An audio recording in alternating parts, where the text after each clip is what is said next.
संसार में अपनो एक हु शत्रु ना होए, तब भगवान की प्राप्ति होगी। एक भी शत्रु नहीं होना चाहिए। किसी से भी थोड़ा भी द्वेष होगा तो भगवत प्राप्ति नहीं होगी। लाला बाबू, उनका चरित्र भी है। वो जब श्री कृष्णदास जी से कहते, गुरुदेव भगवान थे उनके, कि अब विरक्त वेश दे दो, कहते अभी नहीं। एक लंगोटी लगाते, झोली टांग कर मधुकरी मांगते, रात दिन भजन करते लाला बाबू जी।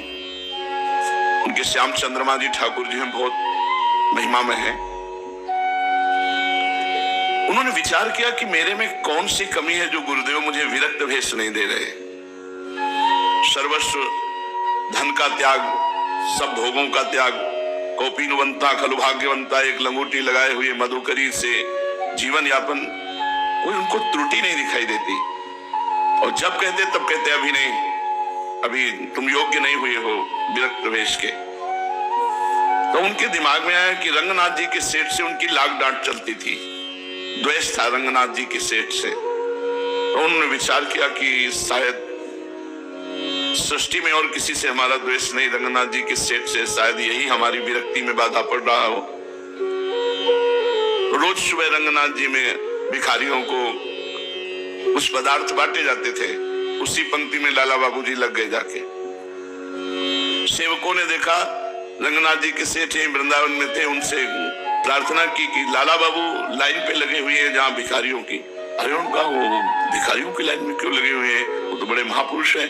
तो हाथ में थाल और थाल में रत्न आदि लेकर के आए और कहा बाबूजी आप भिक्षा की पंक्ति में क्यों खड़े हैं, आपका तो स्वागत है। तो उनका नहीं, मैं भिक्षुक हूं, मुझे एक मुट्ठी चावल केवल जैसे सबको बांट रहे हो वैसे मुझे दे दो। वो गले लगा लिए, बोले मैं आपका भिखारी हूं, मुझे केवल भिक्षा चाहिए।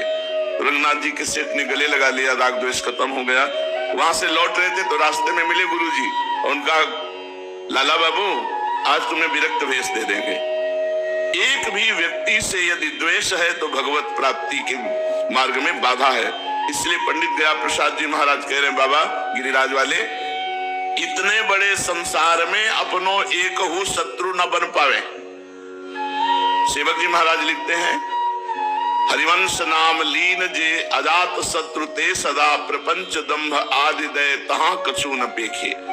जो श्री हरिवंश श्री हरिवंश श्री हरिवंश ऐसा नाम रटता है, तो इस नाम के प्रभाव से संसार में उसका कोई एक भी शत्रु नहीं होता। अजात शत्रु से ही कहते हैं पूरी सृष्टि में एक भी कोई दुश्मन न हो, एक भी कोई द्वेष का पात्र न हो, तभी वो सर्वात्मा भगवान को प्राप्त कर पाता है। तो इतने बड़े संसार में अपनो एक हु शत्रु न बने और न काहू सो आसक्ति रहे, किसी से ज्यादा आसक्ति ना हो जाए, ना किसी से बैर और ना किसी से मित्रता, सम अवस्था, सबके प्रति समान भगवत भाव, ना काहू सो आसक्ति और ना काहू सो विरोध।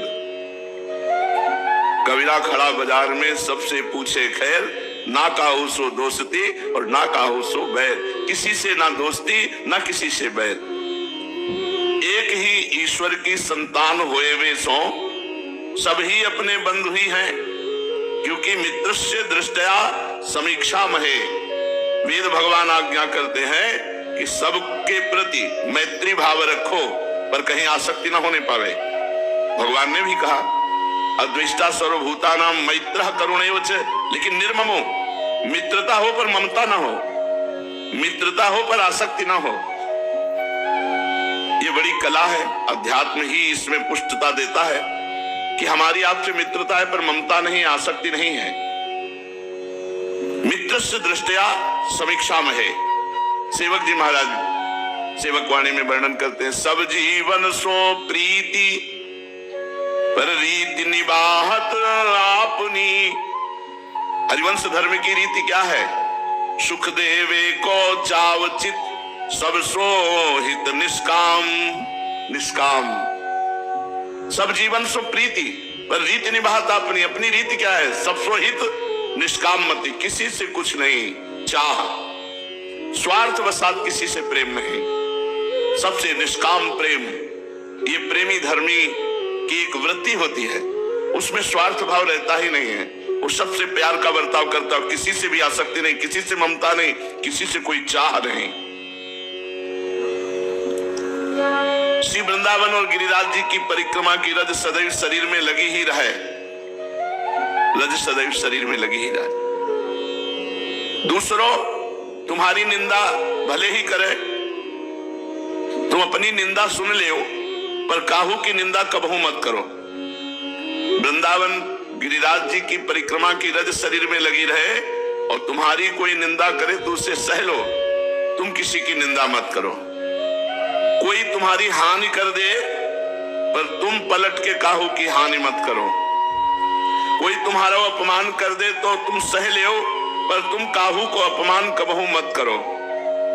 ना कबहू काहू पे क्रोध करो, क्योंकि तपस्या एवं यज्ञ आदिकों को जो दान दिया जाता है, क्रोध आने पर वो सब नष्ट हो जाता है। तपस्या पुण्य ये सब नष्ट हो जाता है जब क्रोध आता है। इसीलिए काम क्रोध लोभ को नरक का द्वार बताया गया है। त्रिविधम नरकस्येदम द्वारम नाशनमात्मनः कामः क्रोधः तथा लोभः तस्मादेत्ययं त्यजेत्। काम क्रोध मद लोभ सब नाथ नरक के पंथ, सब परिहर रघुवीर रहे भजो भजय जय संत। भजन कब होता है? जैसे संत जन भजन करते, जब काम क्रोध मद लोभ का त्याग कर दिया जाए, क्योंकि सीधे नरक के द्वार है। कामः क्रोधः तथा लोभः तस्मादेत्ययं त्यजेत्। इन तीनों का त्याग कर दे, भगवान कह रहे गीता जी में। इसलिए कभी भी क्रोध नहीं करना चाहिए। शास्त्र में लिखा है तपते यज्ञते चैव यच्च दानम प्रयच्छति क्रोधस्तु सर्वहरति तस्मात् क्रोधम विवर्जयेत्। जो भी तपस्या है, जो भी पुण्य है, जो भी साधना है, जब हम किसी पर क्रोध करते हैं तो हमारी साधना नष्ट हो जाती है। हमारा साधन से किया हुआ तप पुण्य ये क्षीण हो जाता है। तपते यज्ञते चैव यच्च दानम प्रयच्छति क्रोधस्तु सर्वम हरति तस्मात् क्रोधम विवर्जयेत्। जो तपस्या यज्ञ दान पुण्य आदि है वो सब नष्ट हो जाता है क्रोध करने से। जिनकी नाक में गुस्सा है उनके पास क्या रह गया? नरक का रास्ता। क्रोध करना कोई अच्छी बात नहीं है, अपने पुण्यों का नाश करना है, इसलिए क्रोध मत करो। जब कभी क्रोध हृदय में आ जाए तो मौन धारण करके वहां से हट जाओ जिसके प्रति क्रोध आ रहा है। सहनशीलता सो तप बढ़े है। जो जितना सहन करता है मान अपमान निंदा स्तुति, वो उतना ही तपस्वी महान तपस्वी होता है। देखो व्यर्थ चिंतन ना होने पावे, कबहू काल वृथा नहीं जाए। सेवक जी महाराज कह रहे हैं कभी काल माने समय व्यर्थ नहीं जाना चाहिए, व्यर्थ के चिंतन में नहीं जाना चाहिए। चिंतन तो होगा ही, यदि भगवत चिंतन नहीं करोगे तो विषय चिंतन होगा, विषय चिंतन करोगे तो व्यर्थ चिंतन है, वो व्यर्थ चिंतन तुम्हारे जीवन को व्यर्थ कर देगा।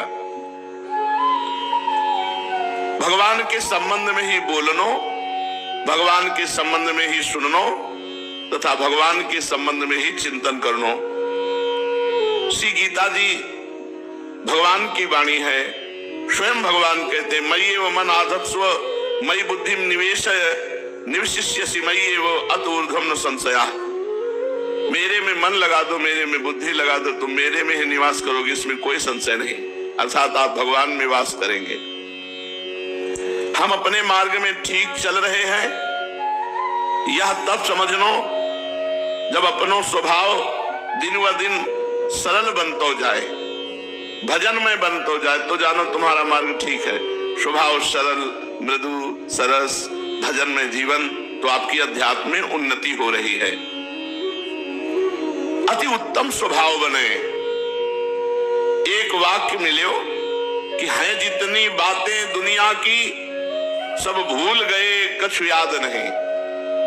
ऐसा स्वभाव, ऐसा भजन में रति कि है जितनी बातें दुनिया की सब भूल गए कछु याद नहीं। अब एकमात्र प्रिया प्रीतम, अपने में दुर्गुण को बढ़ावा देनो पशुता है। गंदी बातें करने का उत्साह रखना पशुता है। एवं अपने में सद्गुण बढ़ानो, दिव्यता लानो। या समय भले ही कोई युग बरत रहे हो, मान लो कलयुग है, आप बुराई से बच रहे हैं, नाम जप कर रहे हैं, भगवान का गुणगान कर रहे हैं, लीला चरित्र सुन रहे हैं, तो सतयुग में ही हो तुम, कलयुग में नहीं हो। नाम जप कर रहे, भगवान के गुण चरित्र सुन रहे, बुराई से बच रहे हैं, तो अब कलयुग में नहीं हो, आप सतयुग में हो। श्री भगवान को कहवे को आश्रय है कि मन को काम ही है संकल्प बनानो। अब तुम ऐसा अभ्यास बनाओ कि जब मन में संकल्प उठे तो सबरे केवल भगवान के ताए ही संकल्प उठे। जैसे भोगों के संकल्प उठते रहते हैं, तो उस जगह भगवान के संकल्प उठे। जब मन में संकल्प उठे वे सबरे केवल भगवान के ताई हों।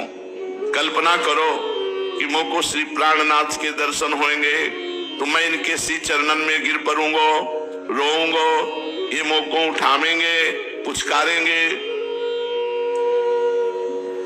प्यार करेंगे, अपने पीतांबर से आंसू पोछेंगे, मैं धन्य बन जाऊंगा, मैं मरिके नित्य लीला में पहुंच जाऊंगा, वहां मुझको इनकी सेवा प्राप्त होएगी, मैं सेवा करूंगा, जहां ये खेलेंगे मैं वह स्थल को स्वच्छ कर दियो करूंगा, ये शयन करेंगे मैं पंखा करता रहूंगा, आदि आदि ऐसी भावना में डूबो। श्री भगवान के ताई करी गई भावना असत्य होते हुए भी परम सत्य बन जाए। जैसा तुम सोचोगे वैसा ही तुम्हें प्राप्त होगा।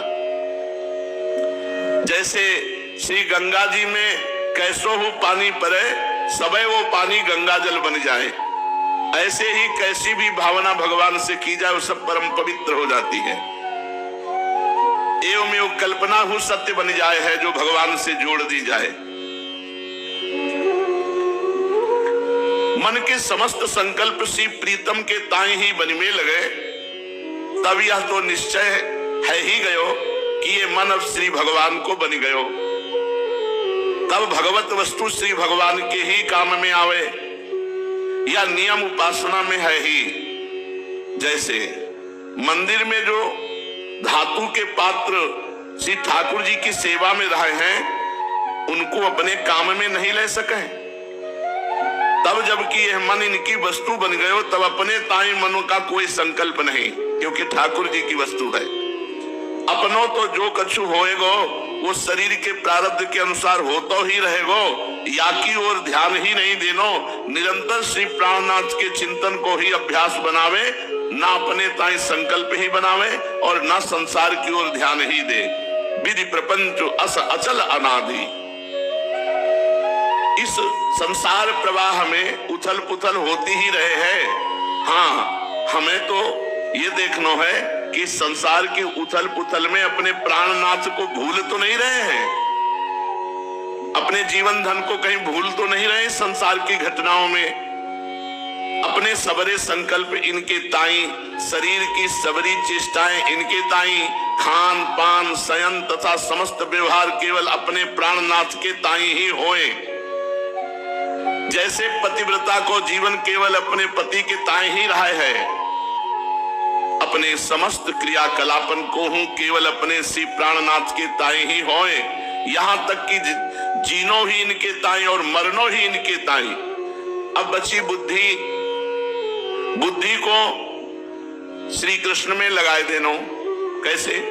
बुद्धि को काम है निर्णय करनो, ये करनो आवश्यक है, यह अति आवश्यक है और यह अनावश्यक है, ये सब निर्णय बुद्धि करती है, ये बुद्धि का काम है। तब बुद्धि सोहु काम ले भगवान के ताई। बार बार बुद्धि यही निर्णय करे कि हमें चाहिए केवल एक भगवान, हमें भगवान चाहिए, हमें भगवान चाहिए, संसार नहीं, हमें भोग नहीं चाहिए, हमें श्यामा श्याम चाहिए। ये मेरे, मैं इनको, ये निर्णय करो बुद्धि से। बार बार बार बार यही पाठ को फेरो, मैं इनको, ये मेरे, मुझे भगवान चाहिए, संसार नहीं। और कोई लौकिक कामना न बनन पावे। जब कोई कामना उठे तब यही सूत्र दोहराओ, मैं इनको, ये मेरे, मुझे भगवान चाहिए, संसार नहीं। काटो इस बात से हर कामना को। अपने प्रियजन की प्रार्थना पे पूज्य बाबा ने ये 7 श्लोक लिख के दिए। कृष्णाय वासुदेवाय देवकी नंदनाय च नंद गोप कुमाराय गोविंदाय नमो नमः। पहला और दूसरा दिया, ब्राह्मणस्य ही देहोयम क्षुद्र कामाय नेष्यते कृच्छाय तपसे चेह प्रीत्यानंत सुखाय च। ये जो मानव शरीर मिला है, जो द्विज देह मिली है, ये भोग विलास के लिए नहीं मिली। ये उत्तम शरीर को पाए गए संयम पालन करते हुए तपस्या पूर्वक भगवान को भजन करना चाहिए, तभी तो मृत्यु के पीछे मोक्ष प्राप्त हो सके है। वास्तव में यह शरीर की सफलता तभी मानी जाएगी जब भगवान की प्राप्ति हो जाए, मोक्ष की प्राप्ति हो जाए। ये मानव मात्र का परम कर्तव्य है, समस्त शरीरधारियों का परम कर्तव्य है कि इस जन्म में भजन करके भगवान को प्राप्त कर लिया जाए। तीसरा श्लोक, महत् सेवाम द्वार माहुर विमुक्ते स्तमो द्वारम योषिताम संग संगम महंतस्ते समचित्ता प्रशांता विमन्यवः स्मृतः साधवो। ये महापुरुषों की सेवा मुक्ति का द्वार है, मोक्ष का मार्ग है, और विषयी प्राणिन को संग नरक को द्वार है। अब महापुरुषन के लक्षण वर्णन करे, कहते हैं महांतस्ते समचित्ता प्रशांता विमन्यवः सुहृदा साधवो। ये जो समचित्त हैं, सुख और दुख में, मान अपमान में, लाभ हानि में एक रस रहे हैं, वो समचित्ता। जो शत्रु मित्रों में भेद नहीं रखे हैं, जो सदा शांत रहे हैं, प्रशांताः, जो कबहू क्रोध नहीं करे हैं, विमन्यवः, और सबसे मैत्री भाव रखे हैं, सुहृदः साधवो। ये ऐसे सदाचारी जनों को महात्मा कहा गया है, और ऐसे महात्माओं का संग मोक्ष का द्वार है, और कामी पुरुषों का संग नरक का द्वार है। चौथा श्लोक, रहो गणे तत्तपसा नयाति न चेजया निरूपणात् गृहाद्वा न छंदसा नैव जलाग्नि सूर्यैर् बिना महत्पाद रजोभिषेकम। श्री जड़ भरत जी महाराज राजा रहुगण को समझाए रहे हैं कि हे रहुगण, वा परम तत्व को जाको ज्ञान कहे हैं, जाको वासुदेव कहे हैं, वही पाए सके है जो महापुरुषन की श्री चरण रज में अपनों को अभिषेक करे हैं। जब ताई महापुरुषन की चरण रज ग्रहण नहीं करोगे, वह परम तत्व हाथ नहीं लग सके है। चाहे भले ही कठिन सो कठिन तपस्या कर लियो, चाहे बड़े से बड़ो यज्ञ कर लियो, चाहे बड़ो भारी बैरागी बन जाओ, चाहे पूरे गृहस्थ बन के देख लियो, चाहे वेद पाठ कर लियो, चाहे जल की उपासना कर लियो, चाहे अग्नि की उपासना, चाहे सूर्य की उपासना, इनमें सो एक प्रयत्न भगवत प्राप्ति नहीं करा सके जब तक महापुरुषन के चरण रज से अभिषेक नहीं करोगे। केवल एक ही प्रयत्न है, महापुरुषों के चरणन की रज को अपने माथे पे श्रद्धा पूर्वक धारण करनो, बस। पांचवा श्लोक, परम धाम को अधिकारी वही है जामे या लक्षण जागृत हो जाए।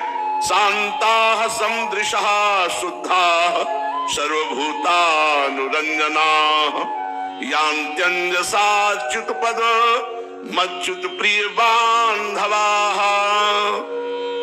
जो शांत होए, जामे चंचलता न होए, ये लक्षण जिसमें वो परम पद का अधिकारी हो चुका है।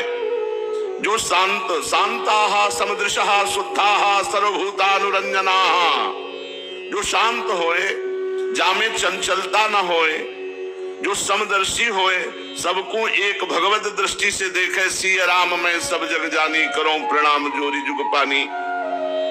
और शुद्धाः, काहू को शत्रु मित्र न बनावे, जो शरीर सो और मन सो सर्वथा शुद्ध होए, जो प्राणी मात्र को प्रसन्न करना चाहते होए, अर्थात काहू को कष्ट न पहुंचाते होए, तथा श्री भगवत भक्तन को अपनों सगो भाई माने, ऐसे जो भाग्यशाली साधक हैं वे परम धाम में पहुंच जाते हैं, वो परम धाम के अधिकारी हैं।